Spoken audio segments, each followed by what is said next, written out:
Hi folks, Training Tip Thursday, and this week we're going to talk about warm-ups, cool-downs, stretch stops. Why the heck do I tell you should do those, and what's the whole point of those? So, I got a little drawing here, didn't have the computer to be, well, I've got the computer, just don't have the printer set up to do anything. So, in general, you're going to be working in one of three zones: your aerobic zone, your anaerobic zone, or it's VO2 max, where you're breathing so hard your lungs are about ready to come out of your chest. So first of all, down at the bottom, you see dynamic warm-ups. I'm a big fan that before any running, you should be doing some type of dynamic warm-ups. Those can be leg swings, there's lunge matrix, there's all kinds of different things that you can do. Why do I recommend that you do that? To get the muscles warmed up and get them ready for running. I know a lot of people will just take off and start running. Generally speaking, that first mile just isn't going to be quite as efficient as you want because you're using that mile to get your body warmed up, and you'll run a little bit better and more effectively if you get yourself warmed up first. So always do some type of dynamic warm-up. It takes 3 or 4 minutes. It's not a really big deal to be able to do that. Now, anytime you're operating in that aerobic zone, which is any of your easy miles, you'll see that I never put down do a warm-up mile or a cool-down mile because there's really no need to do that. And why there's no need to do that will become clear when I say, so why do I do that? So as soon as we get into anaerobic work or VO2 max right in here, that's when you're always going to see me have somewhere between 1 and 2 miles for your warm-up and somewhere between 1 and 2 miles for your cool-down. And you'll see up here, just at the faster end of anaerobic and VO2 max is where I start talking about, hey, we should have a stretch stop in there. So let me do the stretch stop first. Again, everything is about trying to run as efficiently as you possibly can. And for the fastest work, you're asking the most of your body. Your turnover is going to be a lot quicker. Your legs are firing. And if you're not really limber, you're not going to run as well. It's not uncommon for people to say that their second mile when they're doing track work feels the best of the, not necessarily mile, but the second lap that they're doing feels the best. Not necessarily the fastest, but feels best because they're finally warmed up. So doing those dynamic things, Spider-Mans, butt kickers, high knees, things like that, really help get you prepared to be able to run fast and efficiently.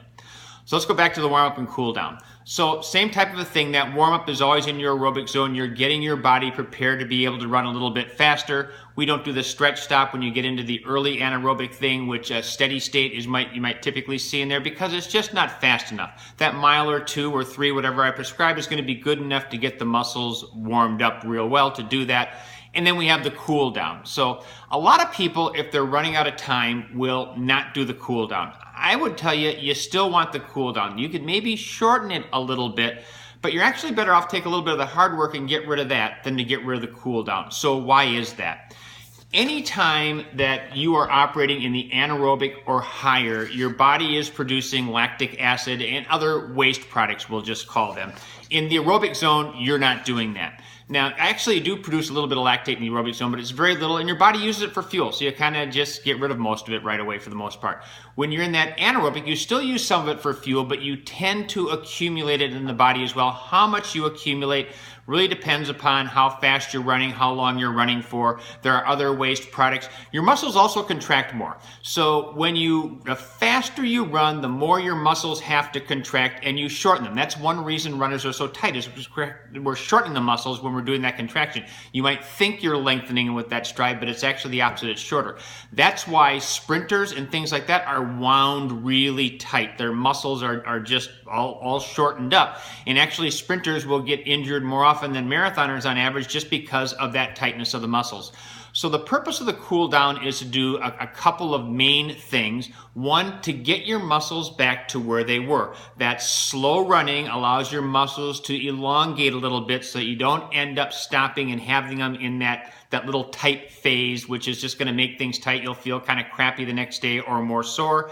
Same type of thing. It allows your body to burn off the waste products and get those out of your system. If you don't do the cool down, it's not unusual, won't happen every time, not unusual that the next time you go to run, you're going to feel a little bit tighter and you're going to feel sluggish because you haven't done that cool down. Now, the same thing applies to most races. The difference would be the marathon. You really don't need to do a lot of cool down after a marathon because in a marathon, you typically don't ever get out of this aerobic zone, maybe at the very end for a little bit, but you're generally in the aerobic zone the entire time.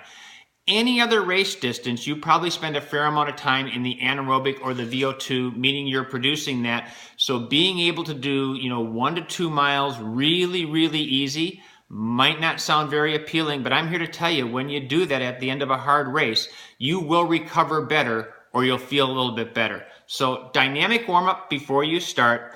Anything that's going to be a little bit faster, you're always going to do some type of warm-up miles to really get the body ready. The really fast work, we want more dynamic warm-ups to get the body ready. And with anything faster, we always do a cool down. We want to flush out the waste products. We want to get the muscles back to where they were, because you'll feel better when you do that.